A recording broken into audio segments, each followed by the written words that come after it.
Welcome, and it is good to be here. I am Leora Lieboff from Womankind, and I offer you a warm welcome to the Cyclical Living Unwrapped series, where we explore the gifts and challenges of cyclical life with experts in the field of menstruation, perimenopause, and cyclical living. And today I am so happy to be welcoming Claire Baker. Hi, Claire. Hey, Leora. So Claire is a coach, a speaker, and author of 50 Things You Need to Know About Periods. And for over a decade, Claire has taught women to live in harmony with their bodies, believing menstrual cycle awareness is key to well-being, creativity, and empowerment. And I would heartily agree. Her online program, Adore Your Cycles, has students in over 35 countries.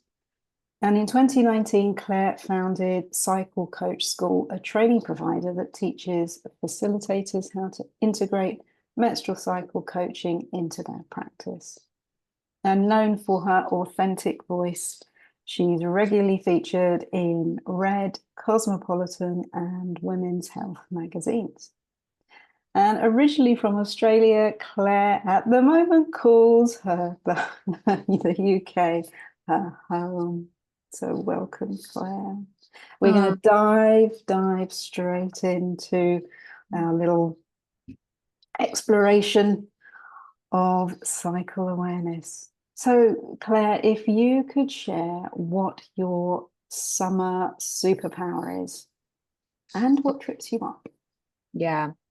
For me, it is definitely people, and it's probably my superpower and also my challenge here. So Okay. definitely identify as someone who's more introverted than extroverted. But when I'm in my inner summer, then I really feel like I can do people, like I feel like I have the capacity Yeah.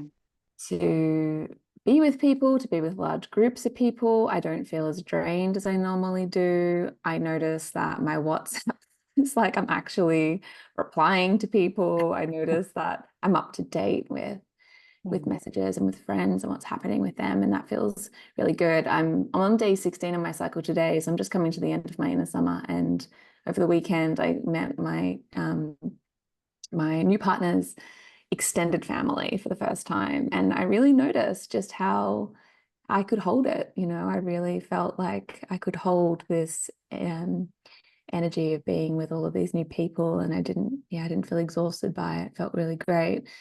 But then what I notice is, and this isn't necessarily a challenge, but I think I used to hold a belief that this was a time in my cycle that was great for work, and this was a really great time to get stuff done. Okay.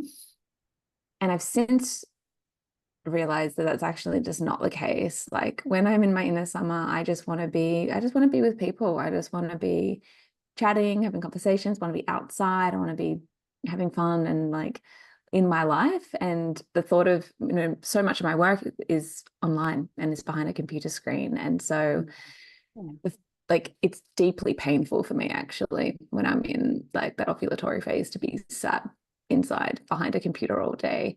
And so yeah, I work with that, I guess, by trying to incorporate more people-oriented stuff into that week, but like it doesn't always happen like that. So I think I really realized that I'm easily distracted actually when I'm in my inner summer, and it's not actually a time that I can get much done at all. Have you noticed when did you notice that the distractions were there in summer? I was actually when I started exploring neurodivergence and started to explore like how my attention changed across different phases of the cycle. So I'd say like 18 months ago was when I really realized that actually this is not a great time of focus for me in terms of deep work at That all. is such huge and important information for us neurodivergence and the and in the pressure almost by the cycle awareness world to summer is this time to be productive and get out there and create for the world. That's so helpful to hear, Claire. It's brilliant. So what does it feel like when the challenges are arriving in summer?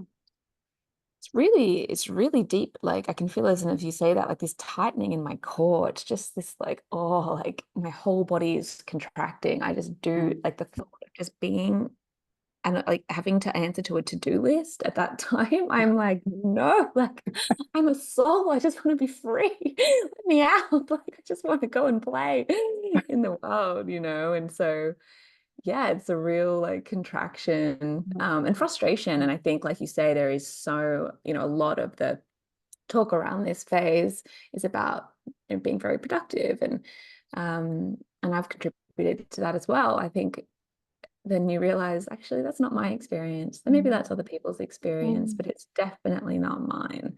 Not mine at all.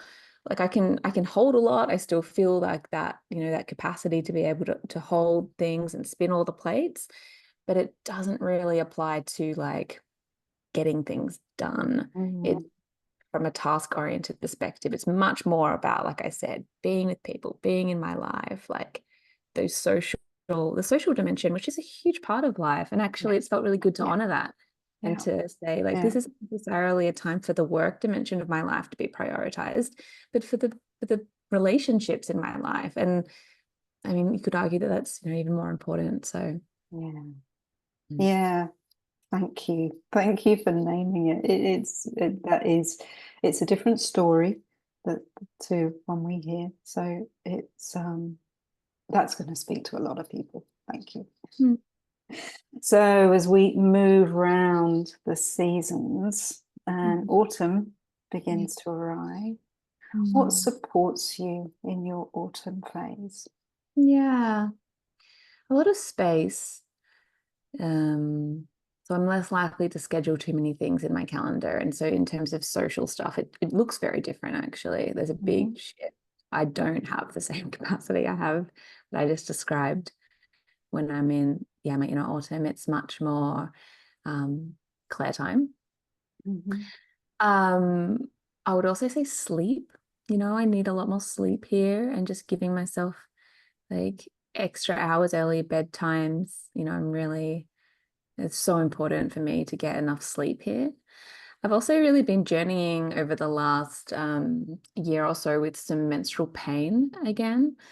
So it's also a really important here that I start to prepare for that with things like castor oil packs and like no, coffee or alcohol, just like really giving my liver a rest in the lead up. And that also just feels really nice too, to just like let my body slow down. And the other thing I would add would be working with like emotional release tools, shaking like hand screams and like, feeling the emotion in the body and moving it through. They're the main things that come to mind. So a very physical phase I'm hearing. Yeah, you're Very right, tuned into actually. the physicality of what your autumn body is asking for. Yeah, for sure. I'm someone who's definitely experienced a lot of physical premenstrual symptoms, probably more so than mental or emotional, actually. So the physicality, I've often have like sore, heavy breasts if I haven't, been stressed or not taking care of myself. And like I say, I'm sort of dancing with this menstrual pain right now. So it does feel physical, which is connected to any, emotional experiences as well. Yeah, but that makes sense to me at this point. To really listen. Yeah. Thank you. So a well-nurtured autumn leads to a menstrual winter, and the word rest, the word rest is used and used and used and used. But what does rest look like for you? What's your version of rest for you? Yeah. Main thing, honestly, is again, like sleep. I'm just getting enough sleep. It doesn't sound very sexy, but it's something that I've been prioritizing more over the last couple of years. Mm. And God, it makes a difference. Just really getting a really good night's sleep. It's fabulous.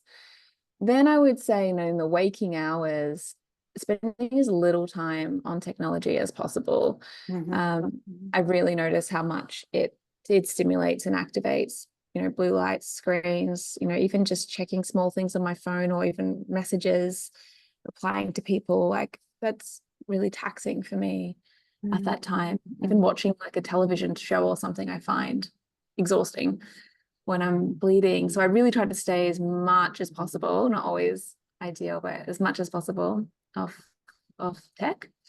Um, baths, baths are my absolute go-to. I love taking a bath at any point in the cycle, but definitely when I'm bleeding, it's like the first thing I got to do on day one. I get up and Mm. put myself out and just jump in the bath, and sort of my portal, my entry point Mm. in, which is great. And then I usually take myself back to bed for a yoga nidra and a bit of a nap.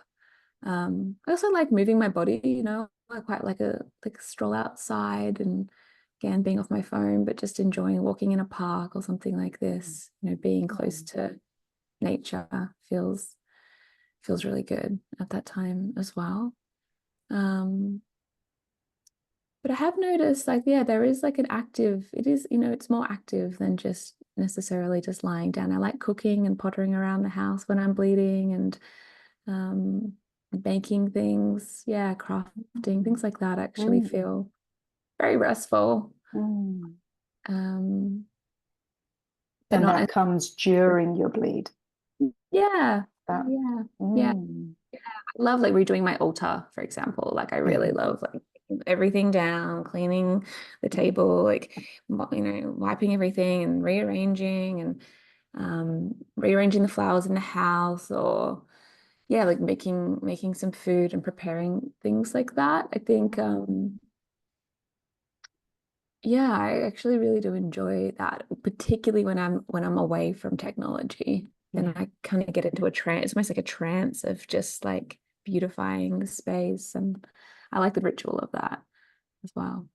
Sounds like you're nesting. Sounds like Yeah, there's a real, yeah, yeah, yeah. And sometimes that really. comes before bleeding. Sometimes that nesting energy comes Mhm. before, particularly the Mhm. cooking. I definitely get into like a cooking frenzy sometimes in the lead up to bleeding. But it's a different, it's not like necessarily like I'm not trying to kind of be practical. I might just be, making something just really Mm. delicious because that feels nice. It's not about trying to meal prep essentially, it's a little bit more like just enjoying the process of making something yummy. If I feel like I can be on my feet, but like I say that, yeah, when I have been experiencing more pain recently, then a lot of stretching, like deep stretching my hips Mhm. has has been helpful. And then yeah, just giving myself permission also to like take some ibuprofen and just go lie down. Yes. Yes. Hmm. Yeah. So important. Hmm. There's I've experienced this in my own journey with menstrual pain. It's like, okay, I've gone through the years of saying, what am I learning from this pain? What is this pain teaching me? No, actually, no. A Yeah. painkiller is absolutely what we deserve because Oh, yeah. Yeah. Yeah, that is a real journey, isn't it? Of mining for the gold in the pain and like being Mhm. with the pain and going into it. I had never experienced the pain that I was experiencing last year when I was going through a really intense breakup. Yeah. And there was like, it's obvious what is going on here. It's Mm. obvious, Mhm. I don't need to mine too hard to realize that I'm Yeah. going through a really intense and stressful period in my life. So therefore, my body is responding with some pain. I'm just going to take some painkillers Yeah. and hot water bottle and lie down. And yeah, yeah, I think that's important to remember. It is. It Mm. is, and the permission. The Mhm. permission to not feel pain. it's okay. Yeah. It's Yeah. okay. It's part of taking care of ourselves. Oh, absolutely. Yeah. Mm-hmm. Mm. So from Mm.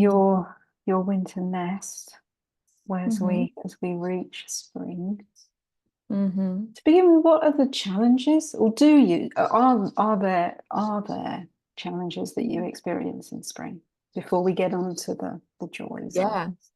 Yeah, definitely. I actually think probably spring is my most challenging phase, Mhm. psychologically and maybe even emotionally, actually.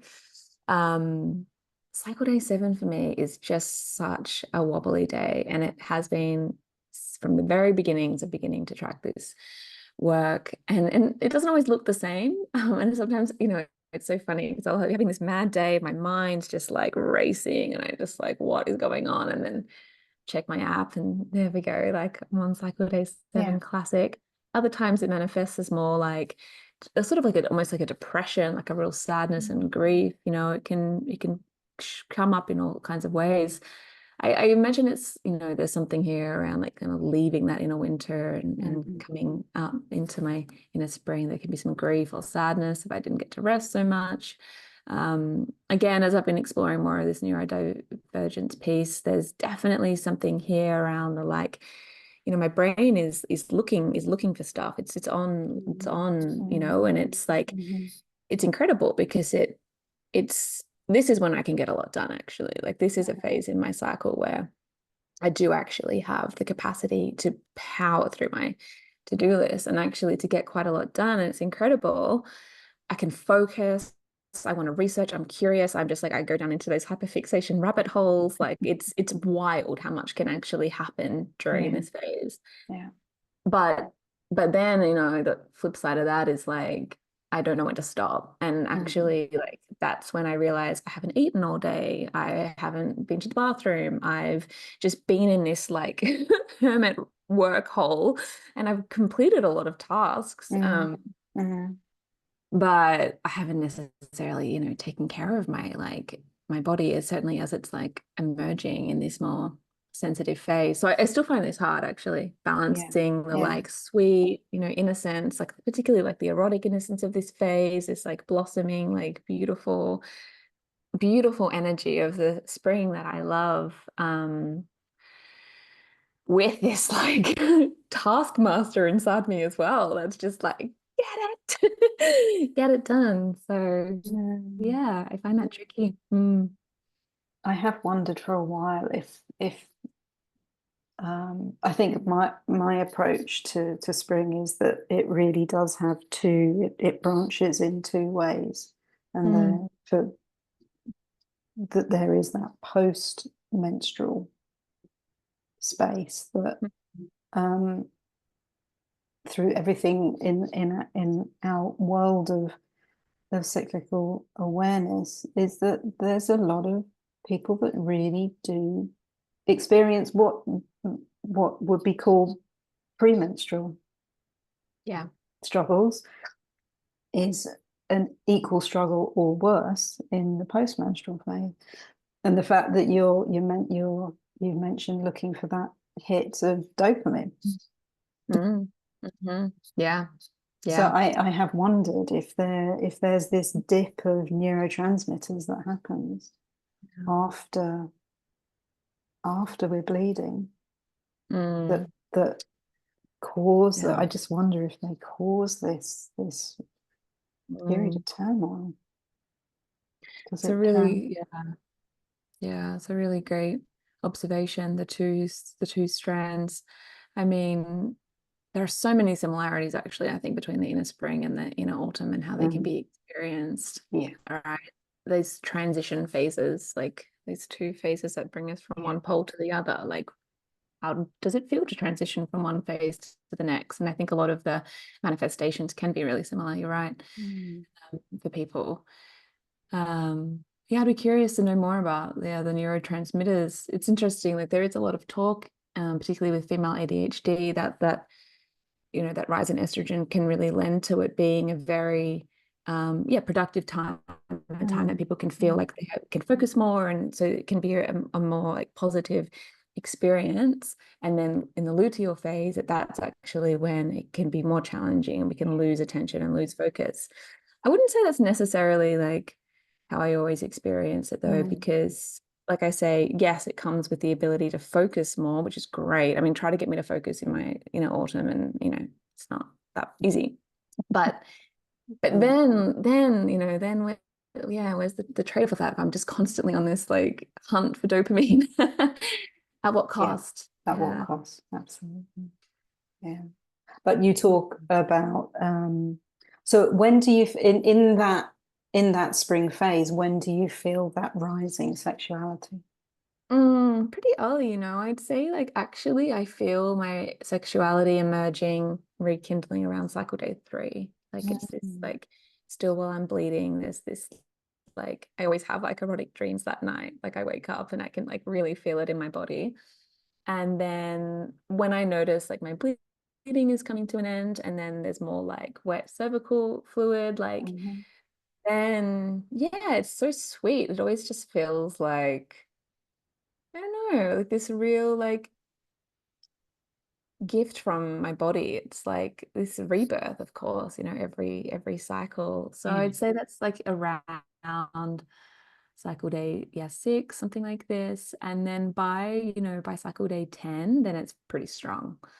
Pretty strong then. And that's really like cycle day 10 is where I really feel like, okay, my feet are back on the earth again. It's kind of like days 7, 8, 9 that are a bit wobbly, I'd say, in that first half of my inner spring. But by cycle day 10, then I feel like I have a grip again on reality.